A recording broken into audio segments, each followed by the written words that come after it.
Hi there.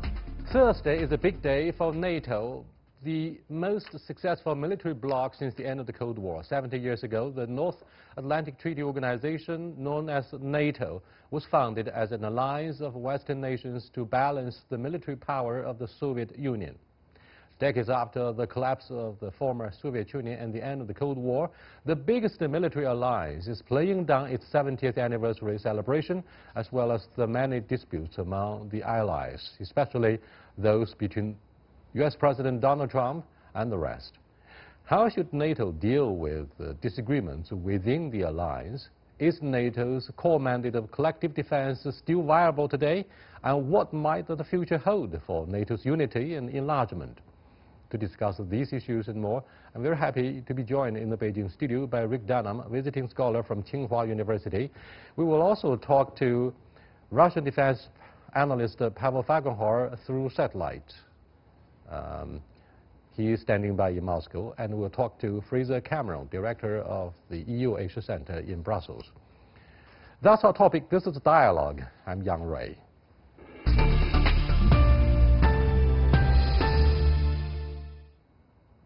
Welcome to Dialogue. Rick, what do you think of the core mandate of collective defense years after the disintegration of the Soviet Union? And do you think Russia remains the biggest legacy of the Soviet Empire? And do you think Russia makes the biggest threat strategically to NATO? Yeah, the core mandate has changed because the threat has changed.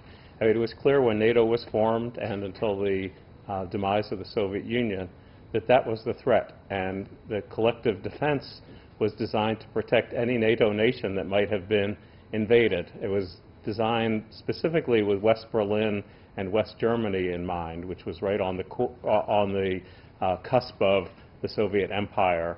But if Russia had intervened anywhere in Western Europe. After the Cold War, that became unnecessary, but now with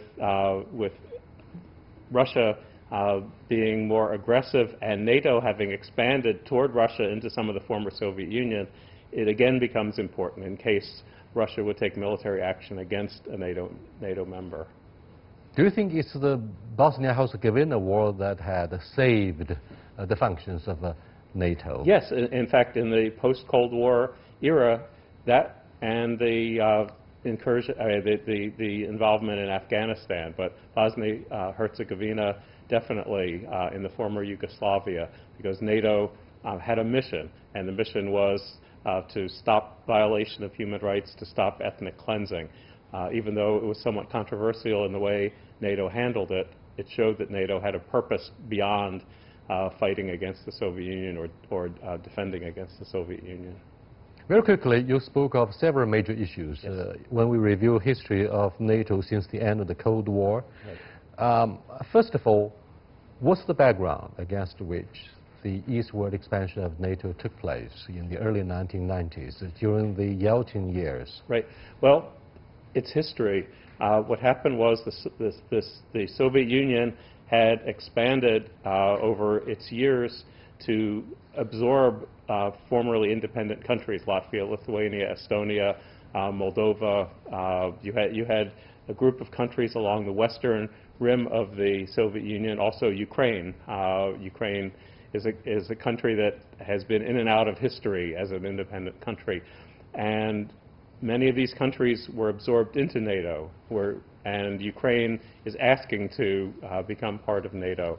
So this, in some ways, became a threat to Russia, because Russia sees those territories as part of its sphere of influence, and it sees NATO as the anti-Russia force. So there's, almost by definition, friction because of the NATO expansion eastward and because of the number of Russians who live in some of those countries, like Estonia, like Latvia, like eastern Ukraine. But Rick, does it make any sense to spend billions and billions of dollars each year on what we call the turf battles between NATO and Russia? No, turf battles themselves I don't think are worth billions and billions of dollars. If you can argue collective defense, yes. I mean, every country believes in its right to defense. I mean, China would have its defense against threats in East Asia. The United States would have its defense, both domestic in case there was any problem from the south, And so, yes, there is a reason for common defense. When it gets to the question of aggressive outreach, expansionism, then it's something that really needs to be debated. Let me go back to the issue of the alleged threat from the Russian Federation since the Soviet demise in 1991. To what degree do you think President Putin comes across as an aggressive force that threatens to destabilize security or regional security of Europe? Well, I think what's happened is that President Putin has redefined what defense means, because it's not necessarily military defense. You're not going to have Russian soldiers pouring into Germany. Where you have the aggression is in cyberspace. You had interference in the French election, interference in the Brexit election, interference in the American elections of 2016 and attempts in 2018. So it's not old-fashioned military. It is these new cyber threats, I think, where the threat from Russia comes. NATO isn't necessarily the correct place to have defense against cyber threats. It seems in an age of re-globalization, everything needs to be redefined. Let me cross over to Pavel and Fraser. Hello, gentlemen. We were talking in the Beijing studio about whether Russia comes across as a major threat to the regional security of NATO. Pavel, you are in a better position to explain and clarify whether Russia is indeed a threat. Well, Russia is seen as a threat by mainly neighboring countries which are now members of NATO, to a lesser extent by those nations that are kind of old NATO members, which are geographically rather far away, you know, like Spain and Portugal and, Belgium, that don't see, even the Czech Republic, don't see Russia as an immediate threat. Of course, Russia sees NATO as a threat, as NATO encroaching on what Russia believes as its sphere of influence, its backyard. But the fact of the matter is that right now both NATO and Russia see each other as threatening and react in a more or less similar manner by building up capabilities, building up defenses. It's not only just cyber, it's quite real weapons, it's tank forces. Right now Russia has again activated enough tanks to have more tanks than all other NATO countries put together, and most likely even if you put China into the equation, Russia would have more, because the Russian military are right now led by tank generals, which traditionally dominate. And they, of course, understand what cyber warfare is, but that for them is not the main thing. The main thing is tank divisions, tank brigades, and which gives, of course, a lot of opportunity for career prospects for tank generals. So it's a buildup of conventional forces, a buildup of nuclear forces, and it's more and more tensions on the line of connection between Russia and NATO, and both military building plans to move forces forward if there's a kind of confrontation, a crisis happening in the Baltic or in the Black Sea or anywhere else. And that's a rather nasty situation, because it's kind of may, in the end, move from crisis to crisis and actually escalate into something really nasty.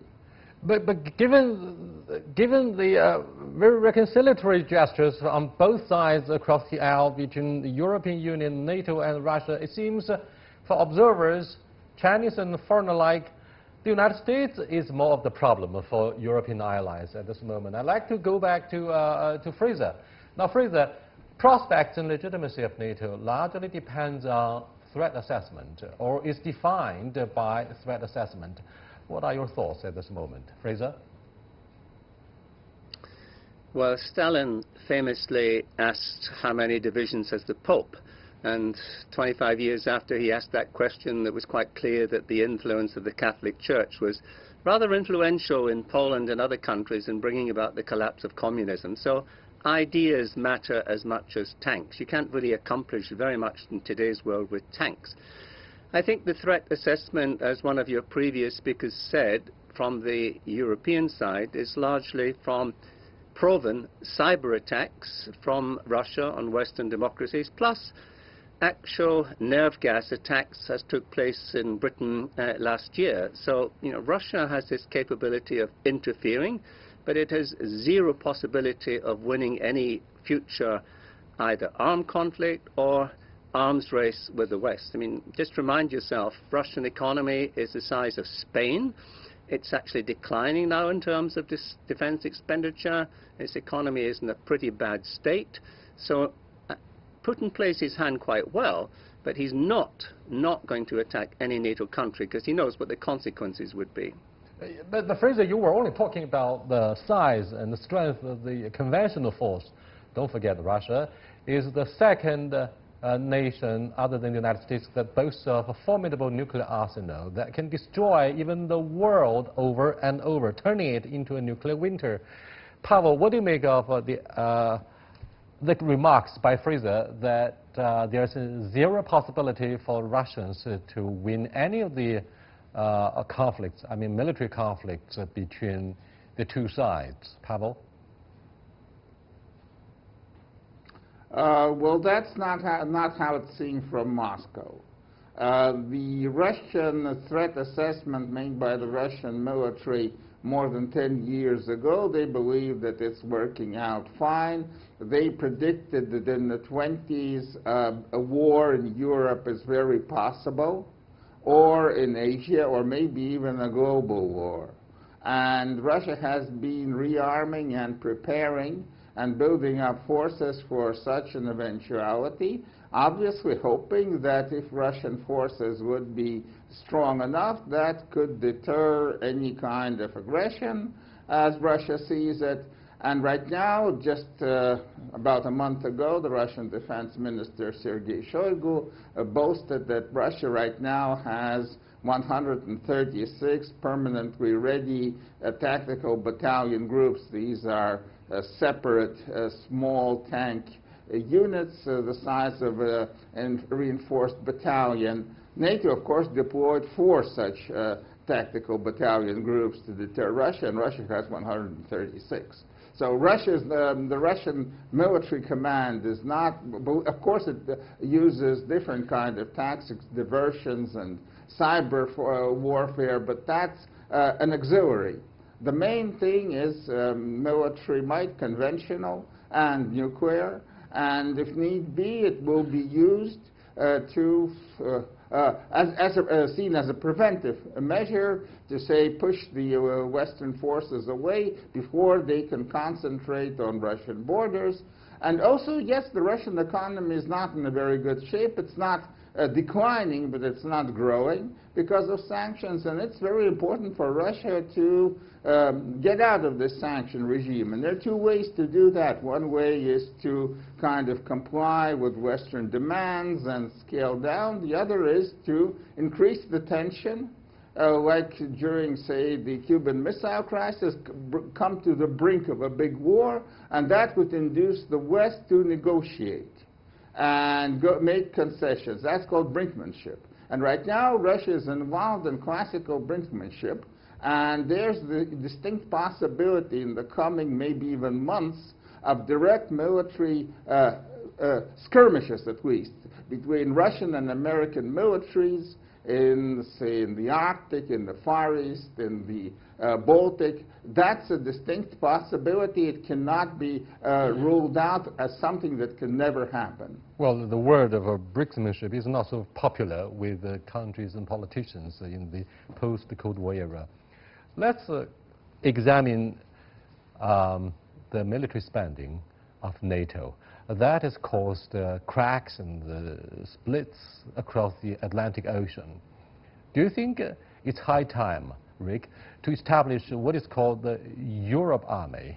Do you think Europe Army, if it can come into being, will only supplement instead of replacing NATO? Well, if there is a Europe Army that comes into practice, I think Donald Trump probably deserves the most credit because he is threatening NATO. He's threatening to pull American aid if the NATO members don't ante up more. Now, NATO members have agreed through the last two American presidents, Bush and Obama, to raise the percentage of their GDP that they spend, that they contribute. But Donald Trump does not believe this is sufficient.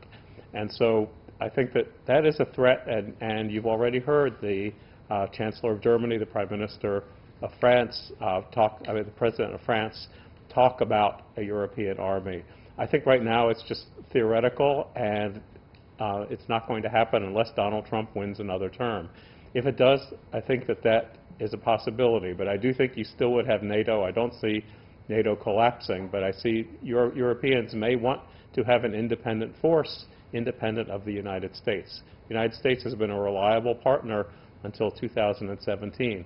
With Donald Trump in, I think some European nations are worried that the United States will not be a reliable defense partner, and so they think it is a viable idea to come up with a European defense force of its own.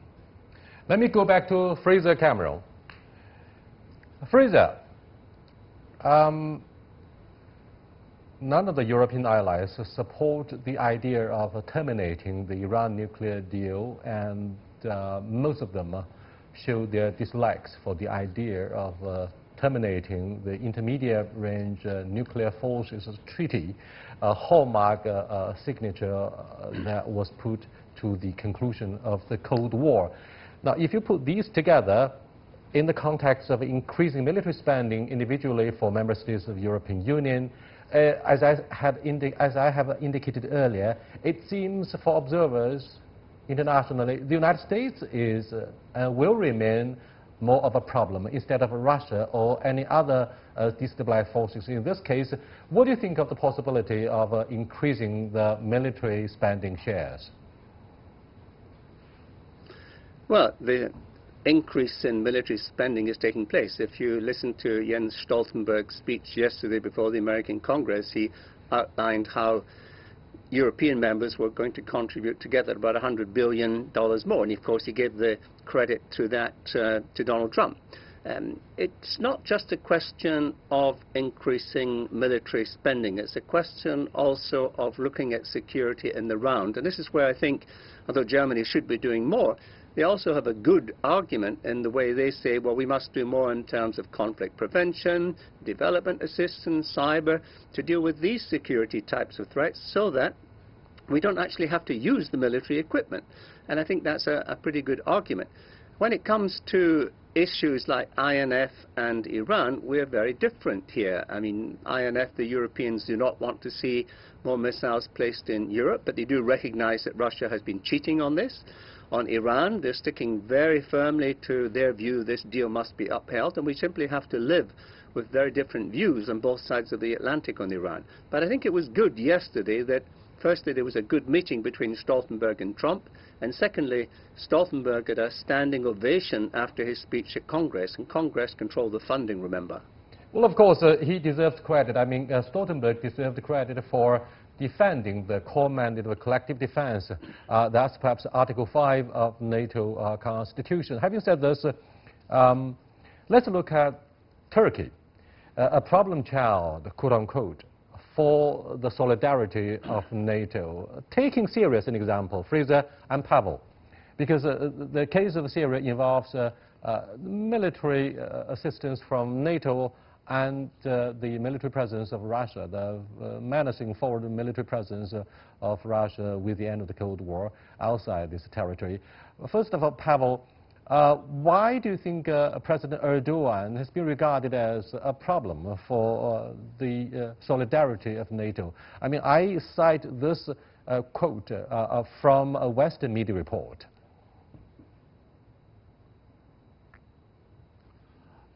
Well, this has been basically the Russian dream to put a wedge inside NATO, and especially important that would be Turkey, which controls the straits leading to the Black Sea. And the straits have been a strategic objective of Russia for maybe at least 3 or maybe even more 100 years. And having a Russian more friendly regime controlling the straits and at the same time pulling Turkey as far as possible away from the West and America. Yes, that has been a long-term Russian goal. That's more important than any other Russian interest with Iran or in the Syria or in the entire big Middle East. Turkey is the big goal. Of course, it's a big question. Will actually Turkey break away from NATO permanently? There's a lot of institutional connections. The Turkish military don't want to do that at all, but right now, of course, the Turkish military are not as they were 10 years ago or maybe even 5 years ago. They don't have that dominant influence in Turkish politics.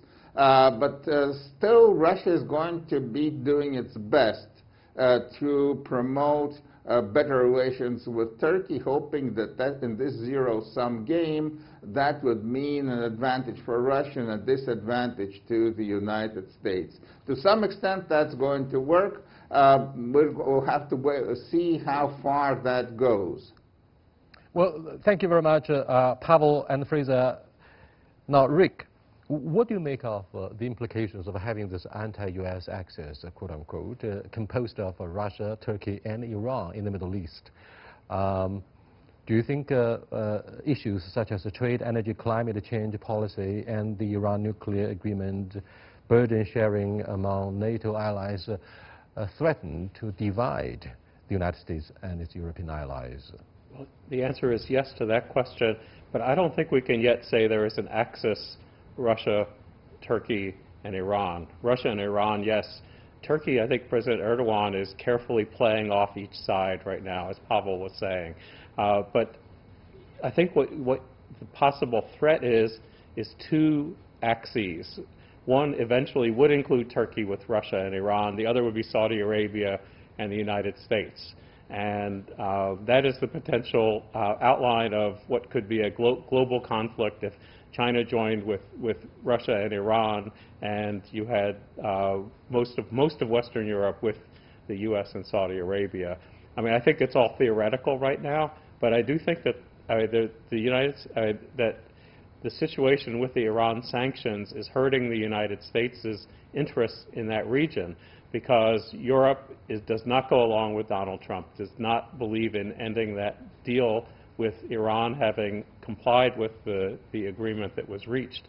And so I think that that's a potential real problem. I think that the friction points in Iran and Turkey are two of the big questions ahead for NATO. Well, gentlemen, one of the major reasons for me to host this discussion on dialogue about the legitimacy and prospects of NATO is what it means for China. I mean, China is a member, a heavyweight economy in the Far East, to use a term of the Cold War. Fraser and Pavel, is it legitimate for China to share concerns about, for example, the participation by member states of NATO in maritime patrol in the South China Sea? I mean, the UK has made it clear it will be part of the maritime patrol to guarantee freedom of navigation and overflight. Fraser, how far will the UK go, along with other member states, in patrolling waters of the South China Sea? Well, they've actually done it twice this year, and the French have done it too. Potentially the Dutch will join them. So, I mean, they want to continue that with the United States, with Australia and others. That's not going to change. What struck me, though, yesterday was the fact that China actually became a topic amongst NATO foreign ministers for the first time. And I was particularly surprised by the speech of Heiko Maas, the German foreign minister, saying that NATO should now turn its attention to China, meaning it should be on the agenda, not regarding China as a particular military threat. But I thought it was interesting that given the description of China as a strategic competitor by the United States, that now other NATO members, including Germany, are also wanting to put China on the agenda at NATO meetings. That's quite significant. Pavel, why do you think China is featured prominently on the agenda of NATO foreign ministers this time around? Well, of course, European nations don't see China as any kind of military threat right now. I believe that they are just trying mostly to find common ground with the Trump administration, which has shown, and him personally, so much disdain towards NATO, and at the same time is concentrating on China, and so the Europeans are kind of also putting in their 2 cents and trying to show America that they can be good allies in there too. But I don't think at present it's going to go farther than just some kind of discussions. Not all European NATO members see actually Russia as a real direct threat, and none of them see China as a threat or a competitor. It's, of course, a very important economic competitor and a partner, but not a military one. So this is not going to... The discussions will happen, no real action. Yes? Pavel, China tops the list of what is called strategic competitors for the United States after Trump took office. And given the growing geopolitical rivalry between Russia and the United States, what do you think of, say, China being a victim?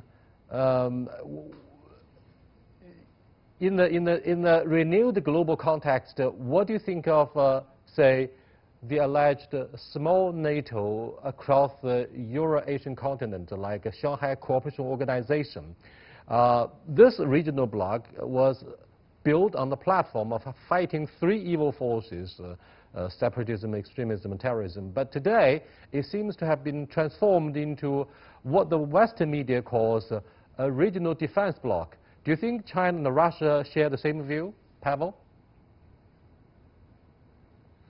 No, again, I don't think so. And the Shanghai Organization is not a military bloc. I mean, a bloc that has as full members India and Pakistan is not a military bloc, because India, of course, has a totally different agenda, and it sees more China as actually a possible competitor and military threat, and not the United States. So the Shanghai Organization, with its present expansion, is not really a military bloc in the making. But Russia and China, yes, they have more cooperation. They're moving closer in the direction of a sort of alliance. But still, it's not really an alliance, because the interests and directions are different. China is facing out into the Pacific and into the South more. Russia is facing its strategic interest into the West, into the North, into the Northwest, into the Arctic. There it sees its main possible battle grounds with American influence. So yes, there is a common ground, but it's not a military alliance. Russia is not ready to fight for China. China is not ready to fight for Russia, so, and that most likely won't change in the immediate future. Russia and China call each other strategic partners instead of forging military alliance the way NATO was formed. Very quickly, Rick, what message should be delivered on this important occasion of commemorating the 70th anniversary of NATO? Do you think we'll go back to the Cold War, more or less? To me, the biggest message of the 70 years is its success in preventing a war in the center of Europe. I mean, you've had war in the Balkans, you've had skirmishes in Ukraine, but I think that that's a great success when you look at the 70 years before and the 2 conflagrations and multiple wars in Europe, that NATO has played an important part. So I think that's the positive thing that we should remember. Yes, indeed. Peace instead of a war will be the major subject matter for us to think twice. On this important occasion of commemorating the 70th anniversary of NATO, which was used as a counterweight against the strategic rivalry of Warsaw at the height of the Cold War. But today, we are asking a question about its legitimacy and sustainability. I'll see you next time. Goodbye.